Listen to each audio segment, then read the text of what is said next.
Mm.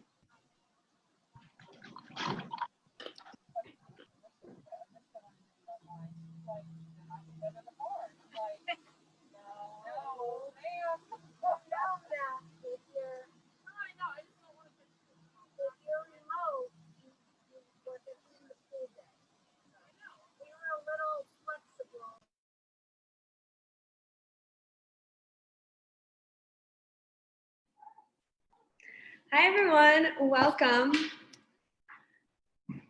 My name is Kai, and my name is Lily. And I'm gonna pass it over really quickly to Ruby and Anna Rose to introduce themselves. Hi, I'm Ruby. Hi, I'm Anna Rose. I'm the youth training lead for the next week. And then after that, it won't be me anymore. And I'm going to take over for Ruby as the training lead, so. The four of us are going to be facilitating the event tonight. I know some of you were expecting to come to a candidate forum, but unfortunately we've had to make a last minute change of plans. So today we'll be talking about how we win a Green New Deal and sharing more information about all of the candidates that we've endorsed. So just a couple of Zoom notes before we get started. We will have opportunities for everyone to speak and get to know one another in breakout rooms. But if you're not speaking, we ask that you mute your microphone so we don't have too much background noise. We are streaming this presentation on Facebook, so it is up to you whether you want to have your cameras on or not. If you have any questions during the presentation, you can go ahead and put them in the chat, and I'll be doing my best to answer those. Thank you all so much for coming, and let's get started. Anna Rose, can you change the slide? We want to start off with a video.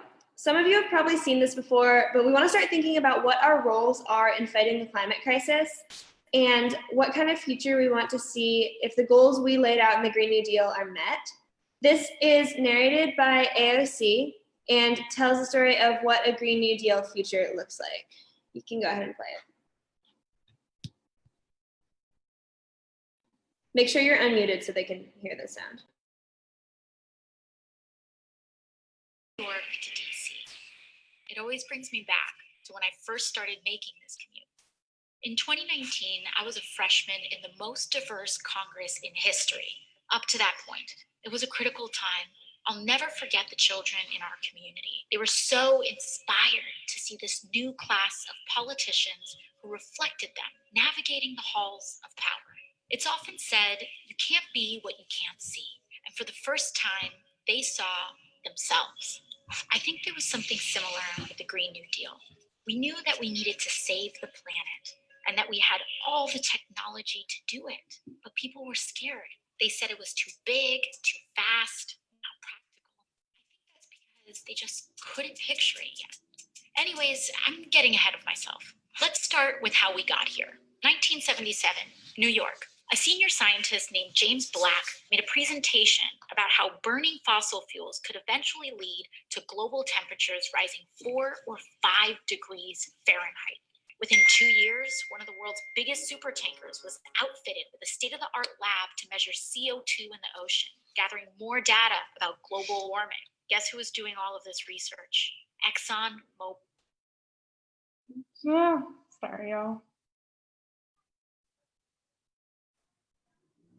Technical difficulties. He was 99% certain global warming was happening. His supertankers was outfitted with a state-of-the-art lab to measure CO2 in the ocean, gathering more. We'll get it eventually.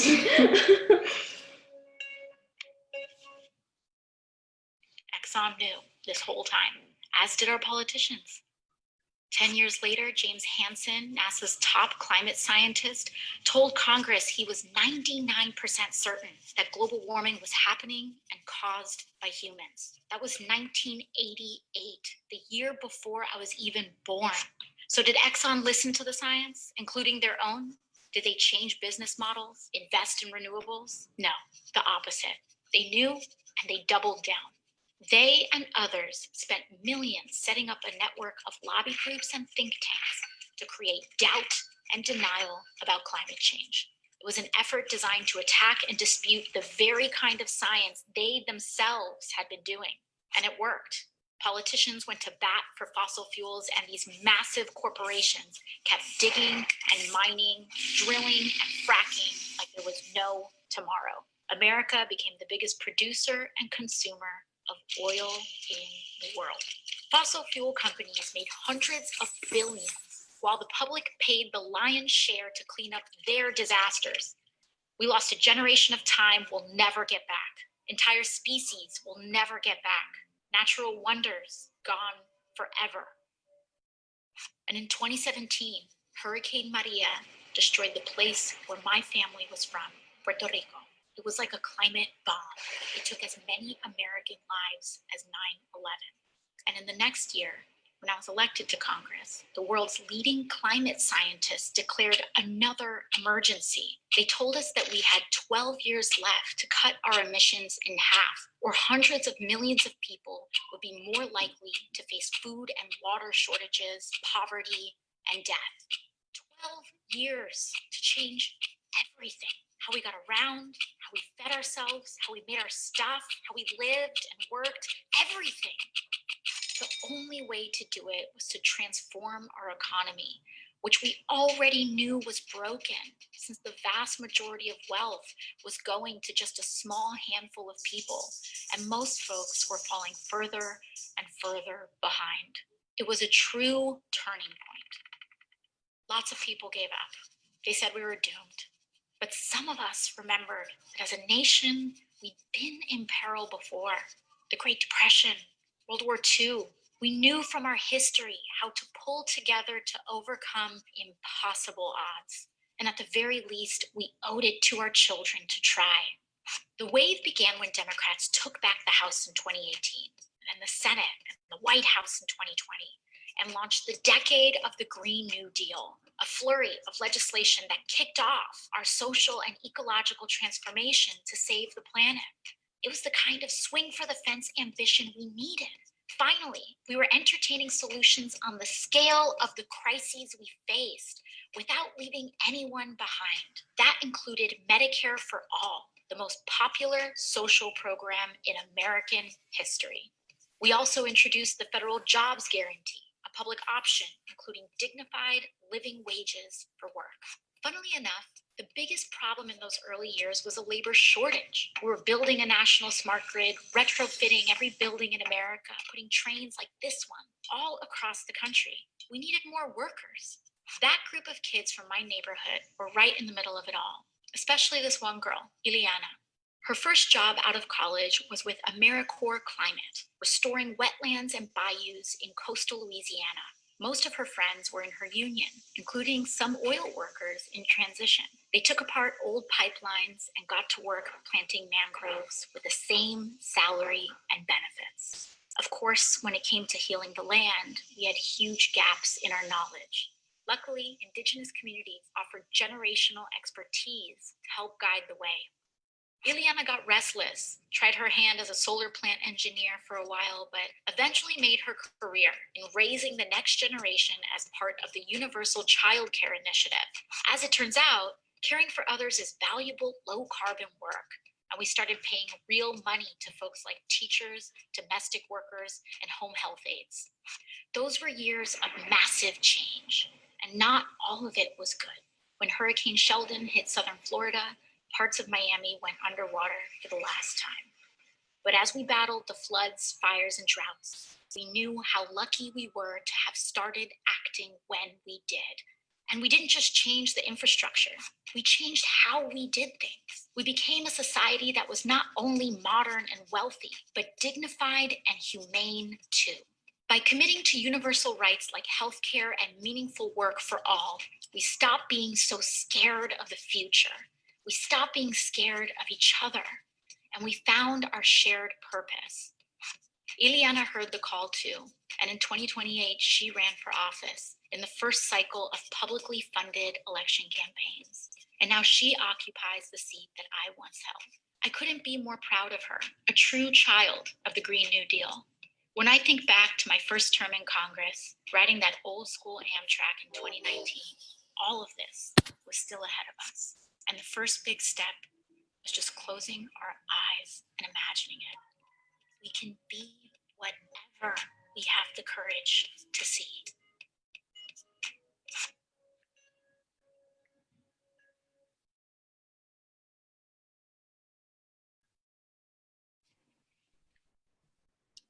Now that we've watched this video, I invite you to think about how each of us has a role to play in our communities.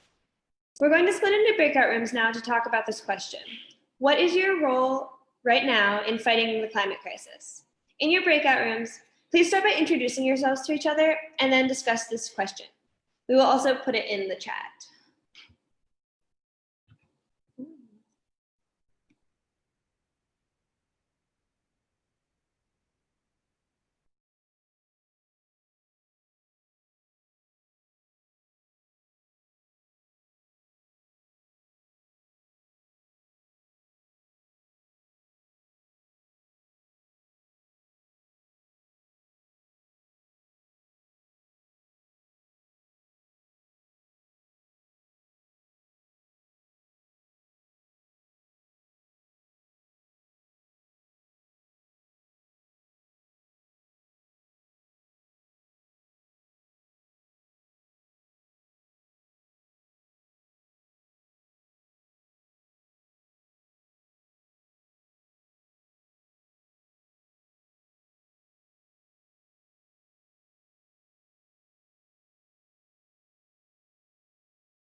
I disappeared. There you are. I'm sorry. No problem. Yeah, we made we got the PUC to write a lot of health laws. And that was what we did when we were fighting Kinder Morgan, and they're still using them to today.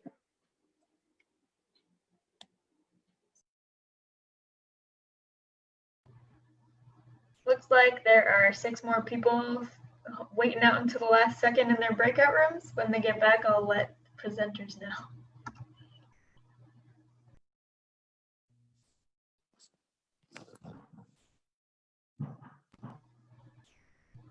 All right, I think we're all back.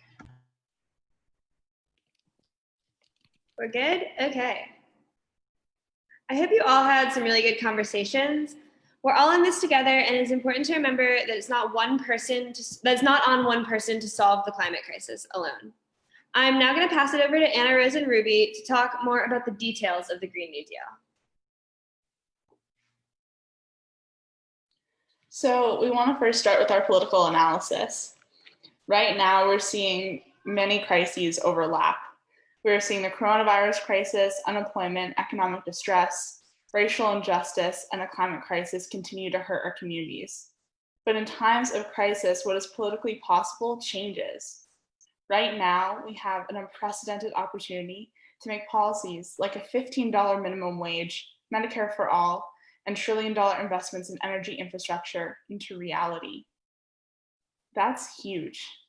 Our adversaries know this too, though, and they'll be fighting to use this crisis as a chance to roll back regulation, spread racism and fear, and to consolidate money and power for the 1%. By fighting for a Green New Deal that prioritizes economic, social, racial, and climate justice, we can recover from the coronavirus and make our country a more equitable place to live. So where are we now? We have 10 years to stop the climate crisis. The coronavirus has taken over 100,000 lives in the United States. We have an unstable economy and ever-widening class divide, and we're left with no protections for marginalized people. With all of this, we haven't seen the massive government action we need to stop the climate crisis or to bring about any large progressive change that we need. The good news, though, is that there is a massive movement of people who believe in dignity for all and who are fighting for racial justice, economic justice, and climate justice. Moments of crisis like the one we are in present a profound opportunity to change the common sense of our society and to usher in a better future. What is the Green New Deal? Simply, the Green New Deal is a resolution in Congress calling for job creation and economic and social justice. However, the Green New Deal is much more than that. The Green New Deal is a roadmap and a vision of what our society should look like and the role that government should take. It encompasses a broad, equitable, and ambitious state of policies and investments in communities, infrastructure, and technology to help the United States achieve environmental stability and economic sustainability and economic stability. It would touch many sectors: power, transportation, buildings, manufacturing, agriculture, land use, indigenous sovereignty, and social policy. The Green New Deal is a vision for a grand social and economic shift to tackle climate, racial, migrant, and economic justice. The Green New Deal also includes a just transition. A just transition is a set of principles and practices that prevents people from being left behind in the transition from fossil fuels to renewable energy. This means protecting workers' rights and livelihoods when transitioning our economy to renewable energy.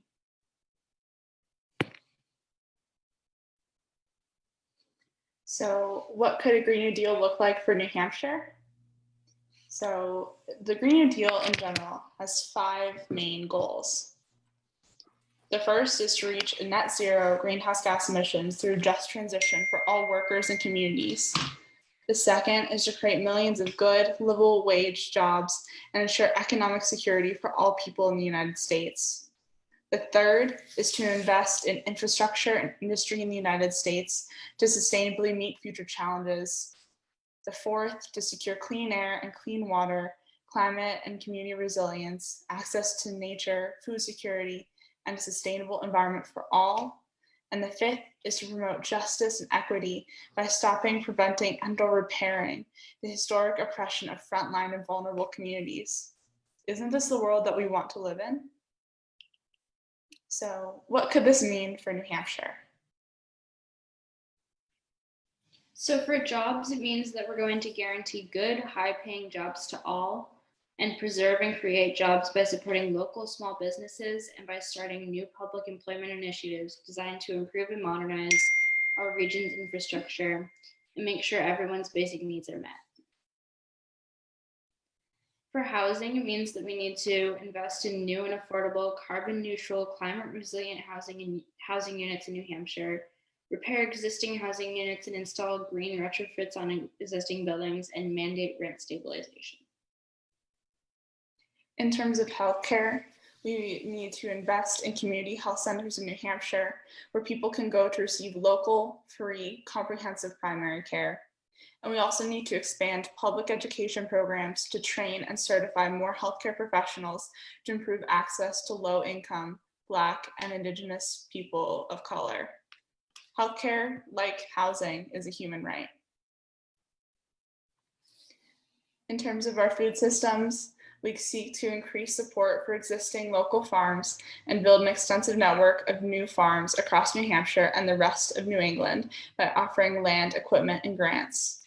We will assist with and ensure sustainable farming practices for New Hampshire's farms, prioritize small farmers by reversing corporate consolidation and protecting the right of all small farmers to make a fair, dignified living. And we will support local agriculture by restoring natural ecosystems, rehabilitating damaged forests, fields, coastlines, and wetlands. For energy, it means that we need to immediately ban new fossil fuel infrastructure, ensure 100% zero carbon electricity consumption for New England by 2030 through the installation of solar panels, wind turbines, and energy storage devices, and an investment in energy efficiency. Provide extensive free job training programs to facilitate a just transition into zero carbon energy production and installation, and expand energy efficiency standards to ensure that all buildings use entirely zero carbon energy by 2040. For transportation, it means that we need to expand our public transportation system, making public transit efficient and convenient enough to be an attractive alternative to private transportation. We need to install electric vehicle charging stations to help make electric vehicle travel easy and convenient. And we need to reduce the cost burden of buying electric vehicles. In terms of our clean air and clean water work, we will launch a pollution cleanup task force to remove waste from frontline communities and to clean our rivers and coastline. We will create a New England-wide comprehensive recycling system, protect Indigenous sovereignty over tribal land, strengthen clean air and clean water standards, and increase enforcement of existing regulations, and replace water pipes made of lead across municipal and public buildings. Now that we have a larger framework, we're going to go back into breakout rooms and discuss this question. Think about the kind of future you want to see for yourself, for your kids, for your grandkids. What would your life and their lives look like in 2030, 2040, or 2050? If we accomplish all of these goals laid out in the Green New Deal. When we get back, we'll be asking for a few people to share something their group talked about. You'll have 10 minutes in these groups.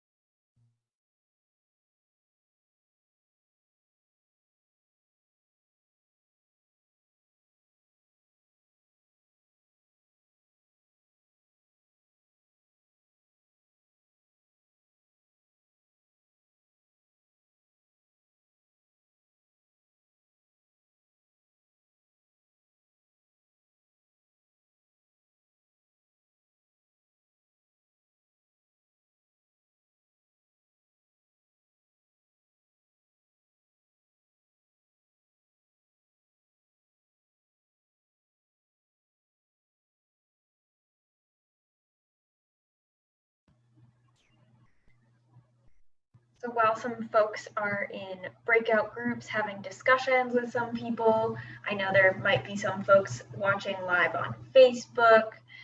So I'm going to talk for just a few minutes about what my life might look like in 2050 if we accomplished this goal of winning a Green New Deal.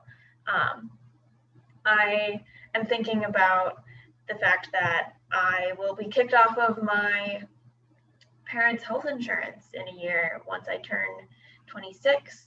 And a Green New Deal means that we'll be able to have Medicare for all. And that would be a game changer in terms of my own health care. I'm thinking about all of the beautiful places in New Hampshire that I've gotten to experience, from Pawtuckaway State Park to Mount Washington to Lake Winnipesaukee, and all of these places are in danger the worse and worse that the climate crisis gets. So accomplishing these goals of the Green New Deal means preserving those places for people in the future. It means good jobs for people in my generation, and it means taking care of those who have jobs in oil or gas industries right now. Because no one should be left behind in this kind of a program. I see a future where hope is the prevalent narrative and not what happened today and the doom and gloom that we get sometimes with everything that's changing in our society today. If we accomplished a Green New Deal, then I would no longer have to stare at these ugly smokestacks from coal plants or natural gas plants. I would be able to drive down the road and see solar arrays and the sun reflecting off of them, wind in the Gulf of Maine powering our homes in New Hampshire, rates for utility companies that would be fair, and that would make it easier for everyone to afford their utilities without fear of having them shut off. I think if we accomplished the goals of the Green New Deal, it would mean eating locally. It would mean that our grocery stores are supporting our farmers, and it would mean that we know a little bit better of where our food comes from. Down the line, I think if we accomplish the goals of the Green New Deal, we would have elected officials who are not guzzling money from the fossil fuel industry. We would have elected officials who are not taking bribes from corporations to keep loopholes in the systems for folks to be able to get away with drilling or fracking and hurting communities with no repercussions. I envision a 2050 where our elected officials really represent the people and are there because they believe in a Green New Deal, in healthcare as a human right, that they believe Black Lives Matter, and that we have a future that we have a long way to go, but can work on to make more equitable for everybody.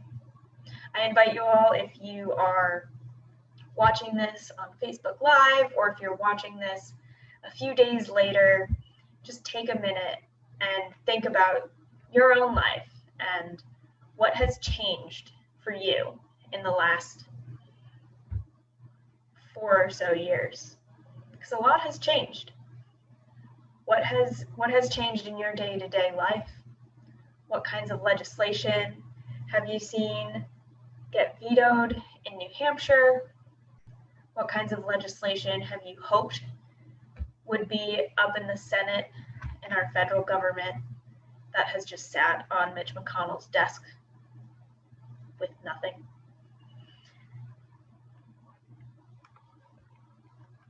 How has your life changed?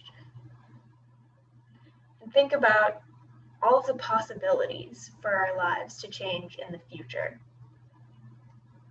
The Green New Deal is just a framework for the kind of future we could see.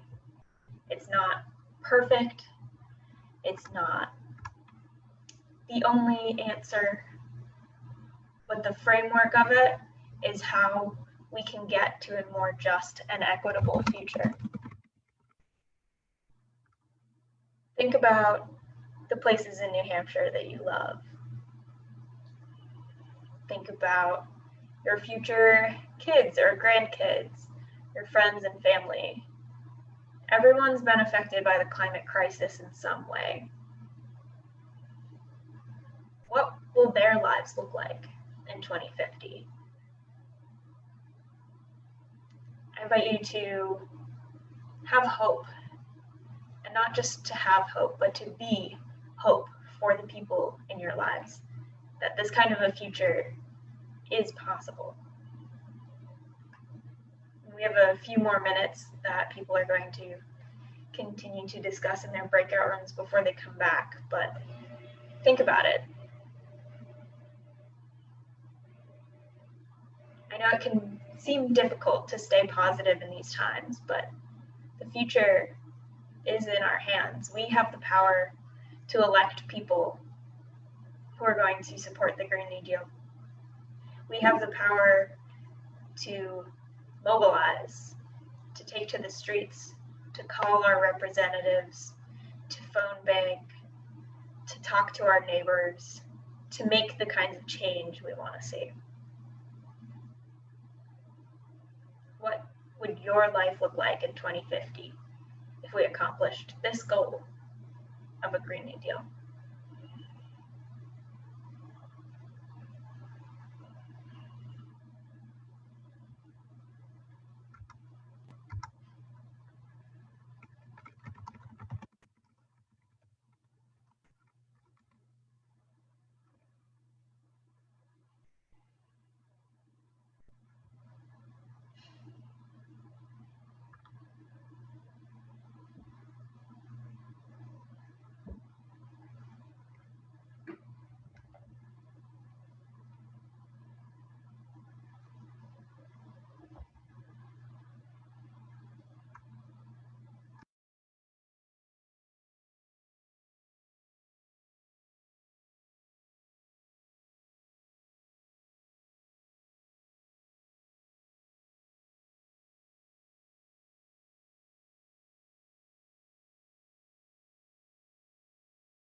I think we've got everybody back.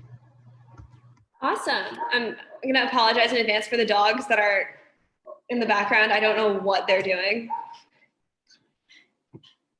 So welcome back from your breakout rooms.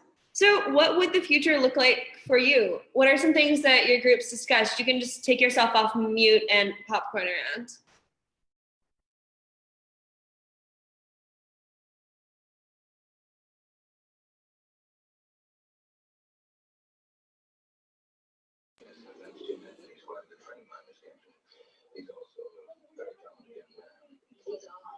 Anybody?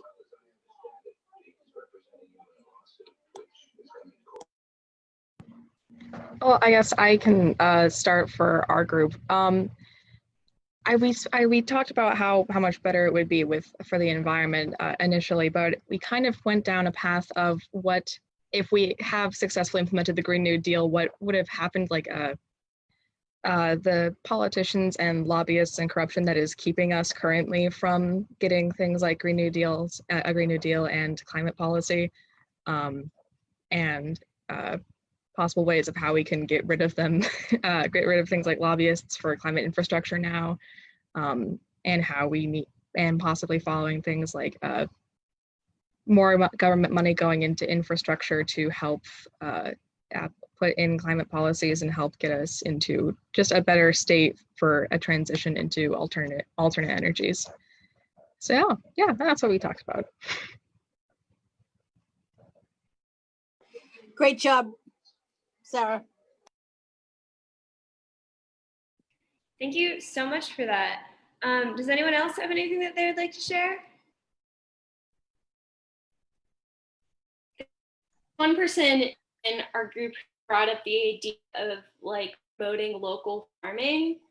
That, is partially promoting people to be able to pursue jobs as local farmers, but also, create community farms. And if you have less labor law, we'll have more time and energy to take up activity at work.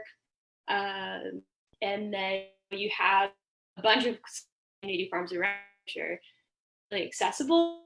That could share wisdom places that do the same. Thanks. Would anyone else like to share? Sure, I will. So in our group, we talked about how much different New Hampshire in particular would look like if a Green New Deal happened, just because of the young people it would attract and families. And, and that would just be a really big difference. And also, communities that are impacted the most by all these issues, if we focused on them first, that would really be a good start to making those kind of changes across New Hampshire that are long-term, including bringing families in, keeping students around, things like that. Yeah, definitely. Thank you all for sharing. I'm going to pass it to Lily for the next section of the presentation. All righty. Elections. While 350 New Hampshire has spent a ton of time fighting to stop the Granite Bridge pipeline and to close the coal plant in Bow, we know we also need legislative action in order to win. If we want to win a Green New Deal, we need to elect people who share our vision for a better climate and future. Here are some of 350 New Hampshire's local endorsements. Okay. Our endorsements. For Governor, Andrew Walensky. Wait, yes. Slide, please. For State Senate, Beatrice Pastor for District 5 and Becky Whitley for District 15. For State Rep, Natalie Taylor from Belknap. From Cheshire County, Lawrence Welkowitz, Lucius Partial, Patricia Martin, Amanda Elizabeth Toll. From Hillsborough County, Rachel Sisto, Donald Bouchard, Andrew Bolden, Nikki Forday, Wendy Thomas, Tony LaBranche, Laura Lynch, Jan Schmidt, Manny Espedia, Marcella Termini. Sorry, I just butchered that. It's okay. Happens. From Merrimack County, Chris Schultz, Samantha Fox, Rebecca McWilliams.